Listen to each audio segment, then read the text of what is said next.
नमस्कार। आप सुन रहे हैं कहानी गोल्ड। आइए दोस्तों सुनते हैं डॉक्टर पुष्पा सक्सेना जी की लिखी एक और कहानी। कहानी का शीर्षक है उसका फैसला। शांति हवन समाप्त हो चुका था। पंडित जी दान की सामग्री के साथ जा चुके थे। एक एक करके हवन में शामिल होने वाले भी दीपा को तसल्ली देकर चले गए। उस सन्नाटे में दीपा का साथ देने बस सुधीर और सुशांत ही रह गए थे। आज अतुल को गए तीसरा दिन था। कमरे के कोने में अतुल द्वारा इस्तेमाल किए जाने वाला वॉकर और व्हील चेयर रखी थी। यह सत्य जानने के बावजूद कि अतुल उनका इस्तेमाल शायद कभी ना कर पाए, दीपा के मन के किसी कोने में छीड़ सी आशा थी, शायद चमत्कार हो जाए और अतुल वॉकर पर न सही व्हील चेयर के सहारे चल सके। एक दृष्टि उन उपकरणों पर डाल दीपा ने सुशांत से कहा, अब इनकी जरूरत नहीं है सुशांत। अगर हॉस्पिटल में आने वाले जरूरतमंद इंसान के काम आ सके तो अच्छा है। इन्हें हॉस्पिटल भिजवा दूंगी।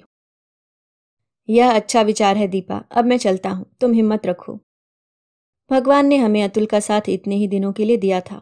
अतुल का अंश सुधीर तुम्हारे साथ है। मुझे विश्वास है सुधीर तुम्हारा बहुत ख्याल रखेगा।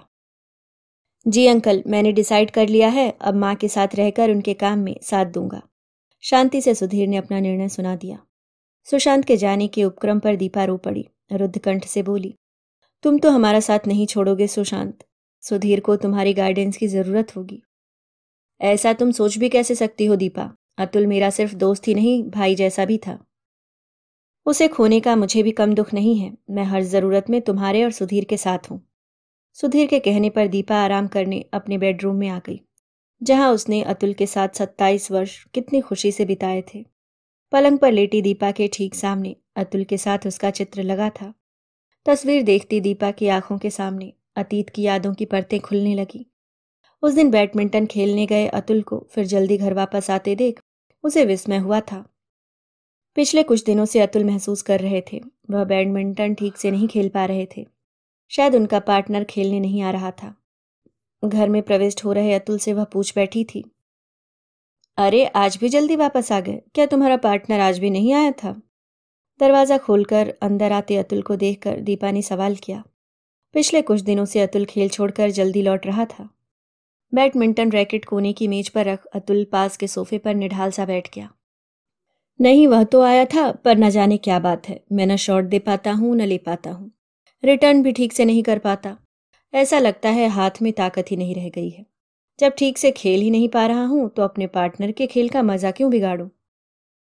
पूरे दिन कंप्यूटर पर काम करते रहते हो, शायद थक जाते हो। मैं गरम तेल की मालिश कर दूंगी, ठीक हो जाएगा। 2-4 दिन काम से छुट्टी ले लो, आखिर इंसान का शरीर भी तो आराम चाहता है। चाय का कप थमाती दीपा ने समझाया। कप थामते अतुल के हाथों से कप छूट गया। फर्श पर चाय फैल गई। सॉरी दीपा, मैं ठीक से कप थाम नहीं सका, अतुल ने अपराधी भाव से कहा। इसमें सॉरी कहने की क्या बात है? क्या मेरे हाथों से अक्सर शीशे के ग्लास और कप नहीं टूट जाते हैं? असल में मैंने तुम्हें बताया नहीं। आजकल कभी कभी पेन भी ठीक से नहीं पकड़ पाता, न जाने क्या प्रॉब्लम है। कोई प्रॉब्लम नहीं है, तुम्हें वीकनेस हो गई है और आराम चाहिए। बस कल से 15 दिन की छुट्टी की एप्लीकेशन भेज दो। मुझे कोई बहाना नहीं सुनना है। दीपा ने जोरदार शब्दों में फैसला सुना दिया। जैसी आज्ञा मेरी सरकार, आपका हुक्म तो मानना ही पड़ेगा। कल से बंदा आपके रहमो करम पर रहेगा, वरना न जाने क्या नया गुल खिला दें। मुस्कुराते अतुल ने जवाब दिया। अच्छा जी, आप हमसे इतना डरते हैं? ऐसा क्या किया है हमने? हल्की नाराजगी जताती दीपा ने पूछा। आपसे पहले दिन की मुलाकात और आपकी नाराजगी का अंदाज क्या भुलाई जाने वाली बात है? बाप रे, क्या धमाकेदार एंट्री थी। इंटरव्यू बोर्ड के मेंबर भी थर्रा गए थे। क्या जोरदार भाषण दिया था। पुरानी याद से अतुल के चेहरे पर मुस्कान आ गई। तो और क्या करती मैं? इंटरव्यू के लिए 10 बजे का टाइम दिया गया था, मैं 9:30 बजे पहुंच गई थी। 12 बजे तक भी इंटरव्यू शुरू नहीं किया गया था। इतनी बड़ी कंपनी में टाइम मैनेजमेंट की शायद किसी को जानकारी ही नहीं थी। जैसे हमारे समय की कोई कीमत ही नहीं थी।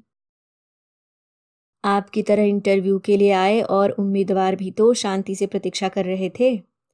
हो सकता है उन्हें अपने पर विश्वास न रहा हो और वे मैनेजमेंट को मन में कोसते हुए भी अपने नाम के पुकारे जाने की प्रतीक्षा कर रहे हों।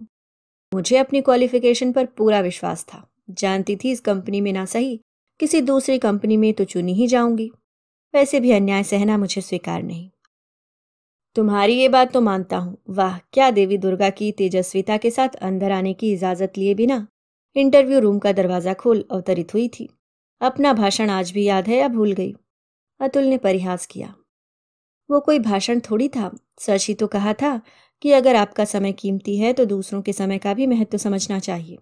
हम सुबह से इंटरव्यू शुरू होने की प्रतीक्षा में बैठे हैं, पर इतना समय बीत जाने के बाद भी इंटरव्यू शुरू नहीं हुआ है। हो सकता है किसी के घर में कोई अस्वस्थ हो या कोई ज़रूरी काम रहा हो। अपने काम छोड़कर उम्मीदवार यहाँ आए हैं। सॉरी मिस, असल में हमारे एक्सपर्ट की फ़्लाइट विलंब से आई है। बस थोड़ी देर में वह पहुँच जाएंगे और इंटरव्यू शुरू हो जाएगा। तब तक आप सबके लिए लंच अरेंज करवाता हूँ। बोर्ड के अध्यक्ष के रूप में बीच की कुर्सी पर बैठे अतुल ने उसे शांत करना चाहा था। एक मेंबर ने दीपा के शब्दों के विरोध में कुछ कहना चाहा, पर अतुल ने उन्हें हाथ के इशारे से रोक दिया था। थैंक्स, मुझे आपके लंच की कोई ज़रूरत नहीं है।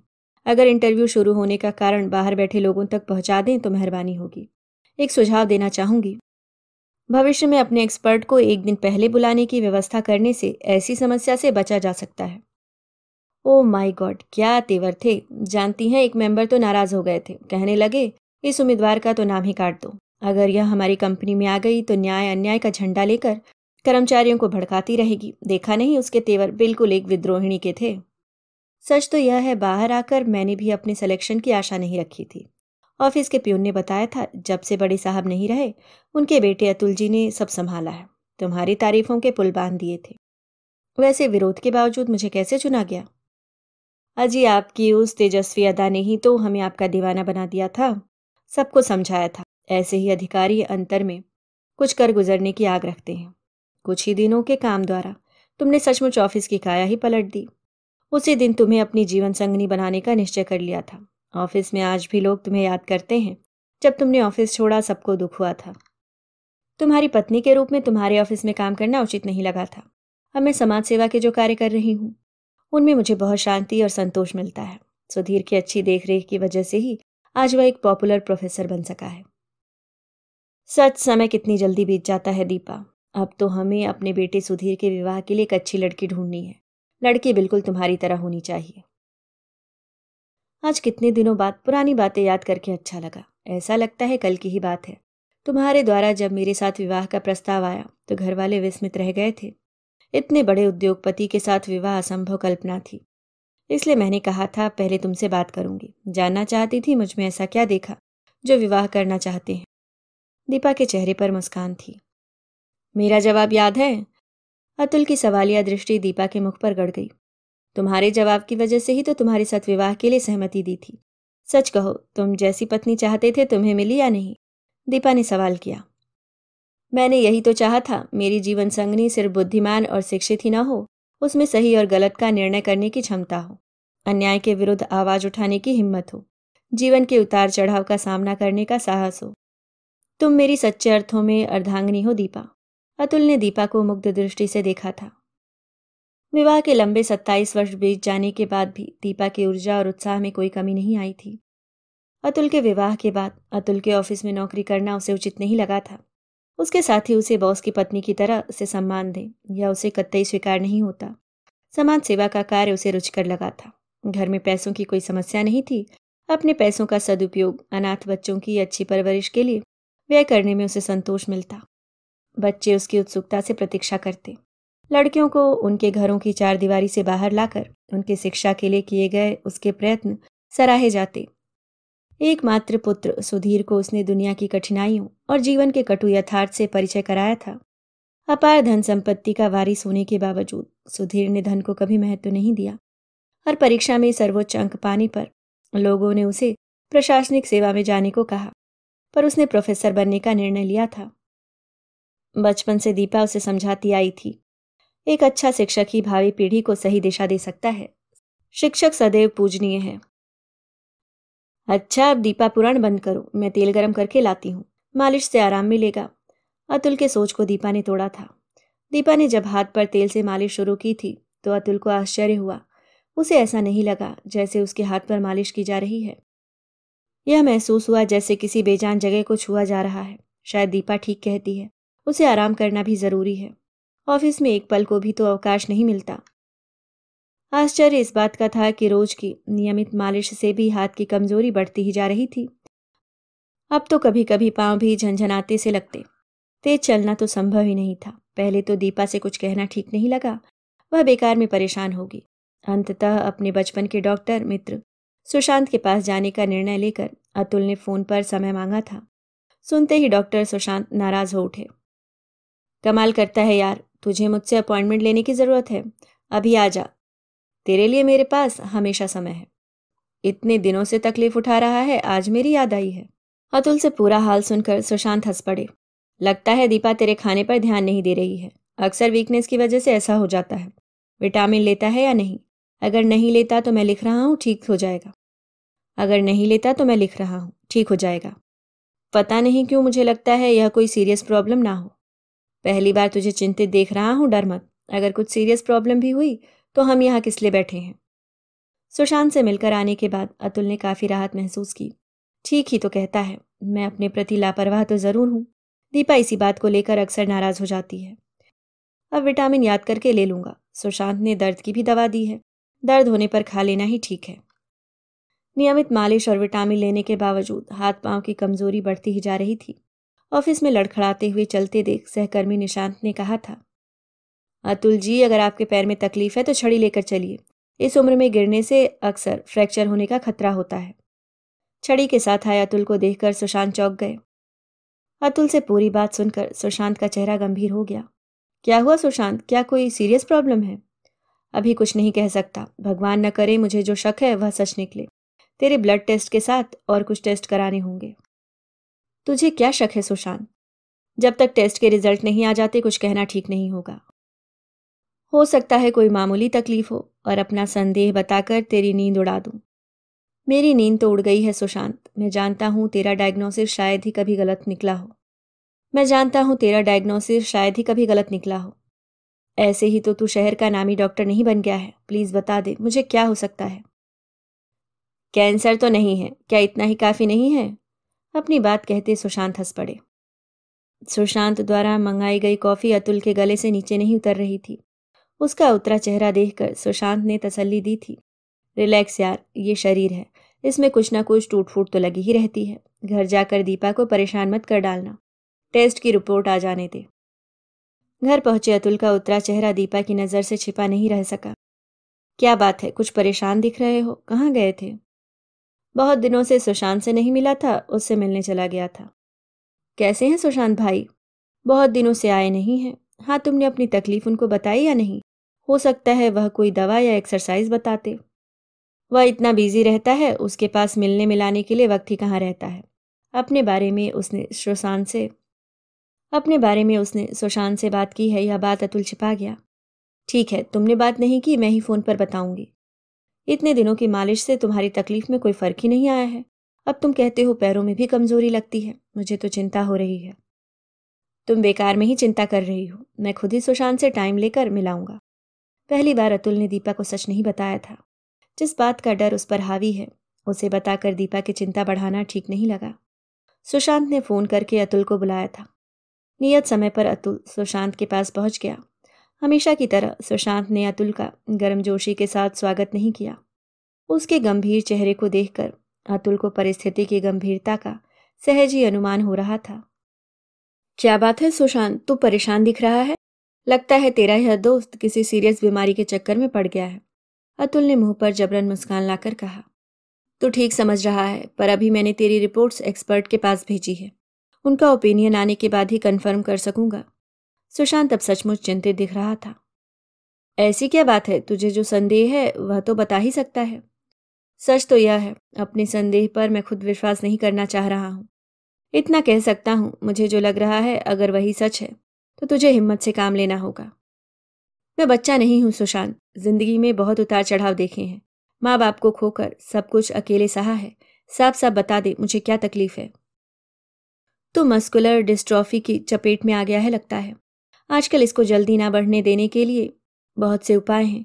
परेशान मत हो, हम एक्सपर्ट की रिपोर्ट और सलाह की प्रतीक्षा करेंगे। नहीं, यह कैसे हो सकता है? यह रोग तो मेरी संकरी जिंदगी ही खत्म कर देगा सुशांत। अतुल स्तब्ध था। साहस और प्रयासों से बड़ी तकलीफ पर विजय पाई जा सकती है। तेरे साथ दीपा जैसी पत्नी है, वह तेरी पत्नी ही नहीं, तेरी सच्ची साथी है। मुझे विश्वास है उसके साथ तू हर मुश्किल को आसानी से सह सकेगा। एक्सपर्ट की रिपोर्ट की प्रतीक्षा में अतुल की रातों की नींद उड़ गई थी। उसे करवटें बदलते देख दीपा पूछती, क्या बात है, क्या मन में कोई परेशानी है? ऑफिस में तो सब ठीक है ना? हाँ, ऑफिस में तो सब ठीक है, पर आजकल न जाने क्यों सोचता हूँ, अगर मुझे कोई गंभीर बीमारी हो जाए तो तुम क्या करोगी? कमाल है, जो बात हुई नहीं उसे लेकर परेशान होते हो। ऐसी बेकार की बातें दिमाग में क्यों लाते हो? अतुल उसे बता नहीं सका उसके दिमाग में ऐसी बातें क्यों आती हैं। सच तो यह था कि उसने इंटरनेट पर मस्कुलर डिस्ट्रॉफी के बारे में पढ़कर काफी हद तक अपने को तैयार कर लिया था। फिर भी आशा की एक किरण बाकी थी, शायद रिपोर्ट नेगेटिव आए।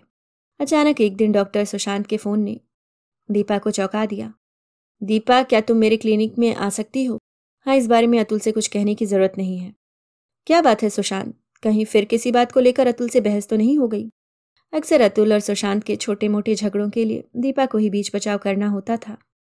तुम आ जाओ, तुम्हारे आने पर ही बात करूंगा।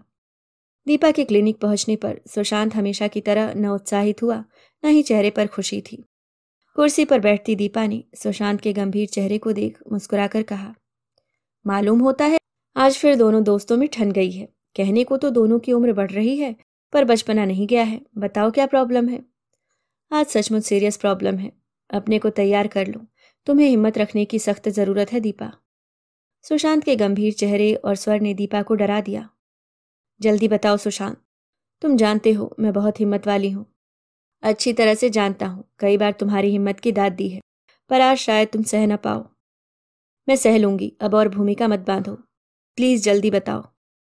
अतुल के हाथ पांव की जिस वीकनेस को मामूली बात समझा जा रहा था, वो असल में एक लाइलाज बीमारी मस्कुलर डिस्ट्रॉफी की शुरुआत है दीपा। नहीं, ये नहीं हो सकता। सुशांत, जरूर कोई गलती हुई है। कोई गलती नहीं हुई है दीपा, मुझे भी यह सत्य स्वीकार करना संभव नहीं था। अपने संदेह पर एक्सपर्ट की कंफर्म रिपोर्ट मिलने के बाद ही तुम्हें यह सच बताने को बुलाया है। अतुल, इस बात को कैसे सह सकेंगे सुशांत? मैंने मस्कुलर डिस्ट्रॉफी के 2 रोगियों को तिल तिल कर मौत के मुंह में जाते देखा है। हथेलियों में चेहरा ढांप दीपा रो पड़ी। शायद अतुल अब तक समझ चुका होगा, अपना संदेह मैंने उस पर प्रकट कर दिया था और वह मेरे डायग्नोसिस पर भरोसा रखता है। सुशांत गंभीर था। इसका मतलब वह तुमसे मिलता रहा है? अतुल ने यह बात मुझसे क्यों छिपाई? शायद इसलिए वह कहता था, अगर उसे कोई सीरियस बीमारी हो जाए तो मेरा क्या होगा? तुम्हें अतुल की हिम्मत बनना है। तुम तो जानती होगी, इस बीमारी में मानव शरीर की मांसपेशियां और टेसोज वीक होते जाते हैं। हाथ पांव की ही नहीं, शरीर के प्रत्येक अंग की मांसपेशियां समाप्त होती जाती हैं। ये रोग लाइलाज तो जरूर है, पर इसे बढ़ने से रोका जा सकता है। अमेरिका में इसके लिए कुछ आधुनिक सुविधाएं उपलब्ध कराई जा सकती हैं। मैं अतुल को अमेरिका ले जाऊंगी। प्लीज सुशांत, अतुल को उनकी बीमारी की खबर तुम ही दे दो। मैं नहीं बता सकूंगी। दीपा का कंठ भर आया। नहीं दीपा, यह काम तुम्हें ही करना होगा, और वह भी इतनी सहज होकर उसे बताओगी जैसे ये कोई खास बीमारी नहीं है। मुझे विश्वास है ये बस तुमसे ही संभव होगा। शाम को अतुल को चाय का कप थमाती दीपा बहुत सहज दिख रही थी। पूरे दिन रो चुकने के बाद अपने मन की अधड़ को उसने किस मुश्किल से बांध रखा था, बस वही जानती थी। सुशांत ने ठीक कहा है, उसे अपनी हिम्मत से अतुल को सत्य सहने की शक्ति देनी है। तुम सुशांत के पास जाते रहे और मुझे बताया भी नहीं। क्या तुम्हें डर था मस्कुलर डिस्ट्रॉफी का नाम सुनकर मैं डर जाऊंगी? जबरन चेहरे पर हल्की मुस्कान लाकर दीपा ने कहा। क्या तुमने सुशांत से बात की है? क्या कहा उसने? अतुल चौंक गया। हाँ, उसने तो तुम्हें बताया ही था, उसका डायग्नोसिस ठीक ही निकला। इसका मतलब मुझे मस्कुलर डिस्ट्रॉफी है, यह बात कंफर्म हो गई है। अतुल का चेहरा पीला पड़ गया। इसमें डरने या परेशान होने की क्या बात है? इस शरीर में कब क्या हो कौन जानता है। दीपा ने स्वर को भरसक सामान्य बनाने की कोशिश की। ओह नो, शायद तुम इसकी भयंकरता का अनुमान नहीं लगा सकती। I am finished. सब जानती हूँ जनाब। अब हम इसी बहाने अमेरिका की सैर करेंगे। सुशांत वहाँ के एक स्पेशलिस्ट को जानता है। सुशांत के रेफरेंस से तुम्हारे इलाज की पूरी व्यवस्था हो जाएगी। नहीं, एक बात अच्छी तरह से समझ लो, मैं अपना देश, अपना ये घर छोड़कर कहीं नहीं जाने वाला हूँ। परदेश में अजनबी लोगों के बीच मैं अपनी मौत से पहले मर जाऊंगा। अगर तुम मेरी खुशी चाहती हो तो फिर दिल्ली छोड़कर जाने की बात कभी मत करना। अतुल ने दृढ़ शब्दों में अपनी बात स्पष्ट कर दी। सुशांत, सुधीर और दीपा की लाख समझाने पर भी अतुल अपनी बात पर अड़ा रहा। दीपा से कहा था, कल से तुम मेरे साथ ऑफिस चलोगी। तुम्हारी क्वालिफिकेशन और आत्मविश्वास पर मुझे पूरा भरोसा है। तुम सब काम अच्छी तरह से संभाल लोगी। यह क्या कह रहे हो? मैं ऑफिस जाकर क्या करूंगी? अब सब कुछ तुम्हें ही संभालना होगा दीपा। सच्चाई स्वीकार करनी ही है। अतुल की जिद पर दीपा ने ऑफिस जाना शुरू कर दिया था। अतुल ने अपने विश्वस्त सहकर्मी विनोद वर्मा और रमाकांत के सामने स्थिति स्पष्ट करके दीपा की सहायता करने का वादा ले लिया था। सुशांत खुद अतुल को साथ लेकर स्पेशलिस्ट के पास गए थे। उनकी बताई दवाइयां और थेरेपी शुरू की गई थी। दीपा को याद आया उसके बाद के 3 यातनापूर्ण वर्ष कैसे कटे थे। न जाने कितनी दवाइयों और फिजिकल थेरेपी के बावजूद अतुल की हालत बिगड़ती ही गई। दिल की तसल्ली के लिए होम्योपैथिक और प्राकृतिक चिकित्सा तक ट्राई की गई, पर सारे प्रयत्न व्यर्थ गए। छड़ी की जगह वॉकर से चलने के प्रयास में अतुल के चेहरे की उदासी दीपा से छिपी नहीं रही थी। पहले वॉकर, फिर व्हील चेयर के बाद तो अतुल निराश हो चले थे। दीपा अतुल के साथ सामान्य रहने का अभिनय करती और अतुल भी वैसा ही व्यवहार करते। अचानक सांस लेने में तकलीफ होने की वजह से अतुल को हॉस्पिटलाइज्ड करना पड़ा था। ऑक्सीजन के बिना सांस ले पाना कठिन था। उस दिन के बाद अतुल की हालत दिन ब दिन बिगड़ती गई। 6 त्रासदीपूर्ण महीनों की याद करने से भी दीपा का सर्वांग कांप उठता था। जिस दिन गले में छेद करके ट्यूब डाला गया, दीपा दूसरे कमरे में जाकर रो पड़ी। बोलने में कष्ट, सांस लेना दूभर, ट्यूब नली से खाना देते देखना दीपा को सहन नहीं हो पा रहा था। पिता की गंभीर स्थिति की सूचना पाकर सुधीर भी आ पहुंचा था। बोल पाने में असमर्थ अतुल के चेहरे पर सुधीर को देखकर खुशी आ गई। सुधीर उनके साथ साए की तरह लगा रहा। ऑफिस वाले दिन रात अतुल के लिए प्रार्थना करते रहे थे। रिश्तेदारों के नाम पर एक विधवा चाची ही थी। उनका भी रो रो कर बुरा हाल था। इस घर पर न जाने किसका श्राप लगा है। कोई आदमी लंबी उम्र नहीं जी पाता। ऐसा न कहें चाची जी, अतुल ठीक हो जाएंगे। यही आशीर्वाद दीजिए। सच्चाई जानते हुए भी दीपा अतुल की मृत्यु की बात स्वीकार नहीं कर पा रही थी। जैसा कि संभावित था, एक सुबह सुशांत का फोन आया था। अतुल संसार से विदा ले गए थे। अतुल के साथ दीपा हर रात हॉस्पिटल में रहती थी। उस दिन सुशांत ने सुधीर के साथ उसे जबरन घर भेज दिया था। तुम बहुत थक गई हो दीपा। आज रात मैं अतुल के साथ रहूंगा, चिंता मत करना। दीपा अपने को कर्ज कर रही थी क्यों वह सुशांत की बात मान गई। अंतिम सांस लेते अतुल उसे ना देख कितने व्याकुल हुए होंगे। जीवन भर साथ देने का वादा करके अतुल को अंतिम समय अकेला छोड़ देना उसका क्षम्य अपराध बन गया। क्या अतुल उसे कभी क्षमा कर सकेंगे? आज सुशांत ने उसे अतुल का अंतिम पत्र दिया। पत्र देते सुशांत ने कहा था, यह पत्र अतुल की अमानत की तरह पिछले 1 वर्ष से मेरे पास था। उसने वादा ले लिया था उसकी मृत्यु के बाद ही तुम्हें दूं। कांपते हाथों से दीपा ने पत्र खोला था। टेढ़े मेढ़े शब्द देखकर स्पष्ट था अतुल ने वो खत बहुत मुश्किल से लिखा था। अतुल की सुंदर लिखाई की दीपा हमेशा प्रशंसक रही थी। अशक्त हो चुके हाथों से लिखे पत्र को दीपा ने पढ़ना शुरू किया था। मेरी दीपा, यह पत्र जब तुम तक पहुंचेगा मैं तुमसे बहुत दूर जा चुका हूँगा। तुम्हारे साहस और आत्मविश्वास से अच्छी तरह से परिचित हूँ। फिर भी मैंने जो फैसला लिया है उसे तुमसे छिपाया है। जीवन में कभी तुमसे कोई बात नहीं छिपाई, पर इस जाति बेला में तुमसे अपना फैसला बताने का साहस नहीं कर पा रहा हूँ। जिस दिन एक्सपर्ट ने कहा अगले 7-8 महीनों में शायद मेरा ब्रेन भी निष्क्रिय हो सकता है, बस उसी दिन अपनी लिविंग विल साइन करके सुशांत को दे दी। सुशांत व्यवहारिक डॉक्टर है। उससे वादा ले लिया अपनी इच्छा मृत्यु के फैसले को तुम्हें ना बताए। उससे कह दिया जिस दिन मेरा जीवन व्यर्थ हो जाए, मस्तिष्क काम न कर सके, उस दिन मुझे मृत्यु देते बिल्कुल मत हिचकना। मेरी मृत्यु में ही मेरा जीवन होगा।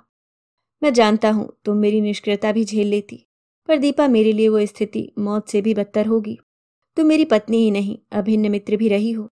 आज अपना इतना बड़ा फैसला तुम्हें बिना बताए ले रहा हूँ।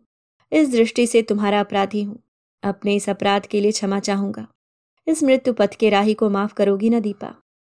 सच तो यह है, एक वेजिटेबल के रूप में पड़ा रहने की जगह मृत्यु ही मेरे लिए वरदान होगी। तुमसे दूर जाने की बात भी नहीं सोच पाता था और आज स्वेच्छा से अपनी मृत्यु के दस्तावेज पर साइन किया है। नहीं दीपा, मैं निष्क्रिय वेजिटेबल बनकर अपने को पलंग पर पड़ा देखने की कल्पना भी नहीं कर सकता। यह सिर्फ मेरी ही नहीं तुम्हारी भी सजा होगी दीपा। तुम्हारे साथ जीवन बिताने का वादा किया था और बीच में ही छोड़कर जा रहा हूँ। इस अपराध के लिए माफ करोगी ना दीपा? तुम्हारे साथ बिताया एक एक पल मैंने पूरी तरह से जिया है। तुम्हें अपने से भी ज्यादा प्यार किया है। तुमने हर कदम मेरा साथ दिया, पर अब साथ देने वाले मेरे कदम बेजान हैं। तुम मेरी शक्ति और प्रेरणा रही हो। मेरी मृत्यु के दिन अगर तुम मेरे सामने रही तो शायद मेरा फैसला कमजोर पड़ जाए। इसलिए सुशांत से कहा है, उस दिन तुम मेरे सामने ना रहो। अब और नहीं लिखा जाता। अनजाने में अगर कभी तुम्हारा दिल दुखाया हो तो माफ कर देना। बहुत बहुत प्यार, बस तुम्हारा अतुल। अतुल के अंतिम पत्र को सीने से लगा दीपा बिलख उठी। नहीं अतुल, तुमने यह सत्य मुझसे क्यों छिपाया? तुम अपनी दीपा को नहीं पहचान पाए। तुम्हारी हर बात स्वीकार की थी। अगर तुम कहते तो दिल पर पत्थर रखकर भी मैं तुम्हारे फैसले को मान देती। कम से कम तुम्हारा सिर अपनी गोद में रखकर तो तुम्हें विदा देती। तुमने जीवन की हर खुशी दी, पर मुझसे दूर जाने का फैसला अकेले ले लिया। बस मेरी शक्ति और हिम्मत पर तुम्हें इतना ही विश्वास था अतुल। रोती हुई माँ को अपने से चिपटा। सुधीर की आंखों से भी आंसू बह निकले। अभी आप सुन रहे थे डॉक्टर पुष्पा सक्सेना जी की लिखी कहानी उसका फैसला।